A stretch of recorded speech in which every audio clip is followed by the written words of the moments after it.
How are you doing? This is Mike again. We're going to go ahead and find an area once more, and this is going to be an area created between two curves. And these curves are a little different because these are not functions. These are going to be two relations. Well, one's a line. This is just going to be a line in the form of y equals mx plus b, but this however is not a function. So we're going to have to figure out some way for us to evaluate this. The first thing that we want to do in order to find an area enclosed by two curves is that we want to find where they intersect. We want to find their intersection, and hopefully we recognize that their intersection is going to be where the two curves meet. And in order for us to find where the two curves meet, we're going to set them equal to each other. So we could really call this x1, and maybe we could call this line x2. So we have to set x of 1 equal to x of 2, and this implies that y squared minus 4y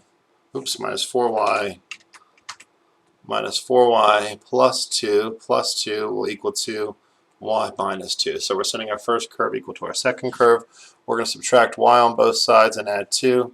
We're going to subtract y on both sides and add 2. It just likes to delete stuff on me. I don't know why it does that. So this wasn't an add 2, so this was subtract y and add 2.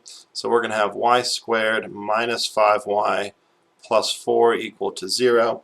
And in order for us to evaluate this, we're going to have to factor this into y minus 4, and then a value of y minus 1.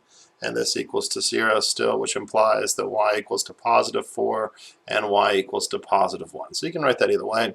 So just an idea of what these two curves look like. This will be our axis. Oops, I don't need 3 dimensions. I'll make it a little bit more difficult. So we're going to have this linear line, something like this. Looks right there. And this is the curve x equals to y minus 2. And then now we're going to have our other curve, which will intersect somewhere like this. So it's going to look somewhere like that. There we go. Something like that. So here we go. So something looks like this. So we found our intersecting points when y equals to 4 and y equals to 1. So we recognize this value over here is going to be a value of 1, and this value up here is going to be something about 4. So now if we want to find what the x value is, we're just going to have to plug in. So x is going to be equal to 4 minus 2, so x is going to be 2. So we have this point up here. I'll do it in green so we can see it. This will be 2 comma 4. And then now if we want to find the lower bound, we know this will be equal to x, which is the value of 1, minus 2, which is the value of negative 1. So over here, we're going to have the intersecting point of negative 1 comma positive 1. Negative 1 comma positive 1, and then we have the value 2 comma 4. So we're going to have to find this area in here. So let's just go ahead and shade that in. So it's a little bit different, but this is again a problem that we can still attack using our fundamental ideas and theories in calculus. So notice here our relations are defined in terms of y. So we had, what was it? It was x equals to, that was y squared minus 4y, and then it was plus 2, and then we had the other curve x2, which is going to be equal to y minus 2. So this is going to be a lot easier for us to integrate with respect to y than it is with respect to x, because then we're going to have to resolve, and this is going to be really rough to define in terms of y. So let's go ahead and just integrate this with respect to x. So in terms of our with respect to y. So in order for us to integrate with respect to y, we're going to evaluate our lower bound of 1 and our upper bound of 4. So we're no longer looking in the x bounds, we're looking in the y bounds. So our integral will exist from 1 to 4. It'll exist from 1 to 4. So now we have to define the larger curve, and then we have to define the smaller curve. So if we were looking on the xy axis, the larger curve is the curve that's on top. So let's go ahead. I'm just going to see if this works here. I'm going to take this like such. I'm going to copy this, and I'm going to go down a little bit and put this in the middle. So, and now I'm going to rotate this. I'm going to rotate this left. Let's go ahead and left 90 degrees. Is that what I wanted? Yes. So I'm going to rotate this left 90 degrees. So what I did is that this curve was rotated left 9 degrees. So I guess I don't know how to do it without using that, but it went this way. So it went like this, 90 degrees. So maybe I can show you what it looked like before and what it looked like after.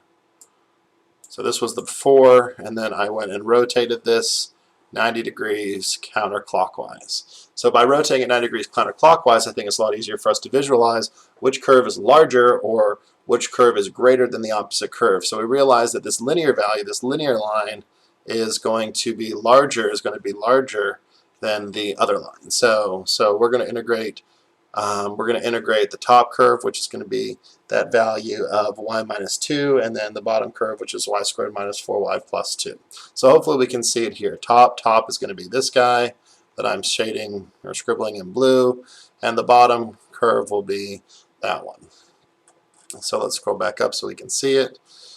So the top, if it helps you, or the larger curve with respect to integration of the y variable is always the curve that's farthest to the right, just very similarly as if we're integrating with respect to x is going to be the curve that is farther up along the y-axis. So we're going to have the integral of y minus 2, and then we're going to subtract off the lower curve, which is a value of y squared minus 4y plus 2, and we're integrating this with respect to y.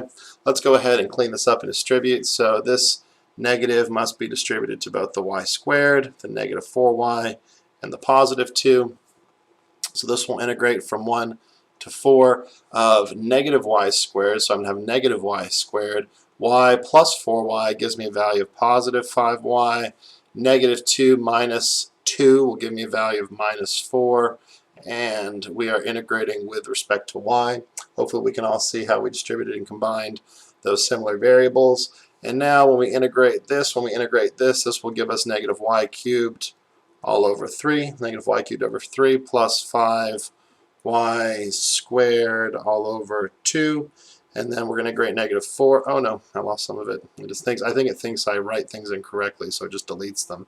So make sure I have that right, plus 5y squared over 2, and then we have minus 4y, and this is going to be bound. This is going to be bound from 1, our lower bound, to our top bound, which is a value of 4.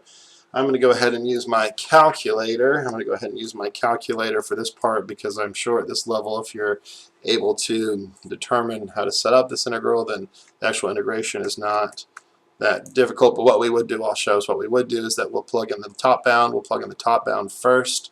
So we'll have negative 4 cubed all over 3 plus 5 times 4 squared all over 2 minus 4 times 4. So this is the top bound. And now we have to subtract the lower bound, and that's just going to be negative 1/3 plus 5 halves minus 4. So I think that should be safe. So this is going to be the top, and this is going to be the lower. Let's go ahead and see what we have. Give me 1 second. I could pause this. Actually, let me pause this. So I got a value of 9/2. So I got a value of 9/2, and I did use the calculator to confirm that this was 9/2. I usually don't like doing it, but again, I don't want to spend a lot of time actually performing the calculations. I'd rather spend time actually understanding the calculus. Hope this helped.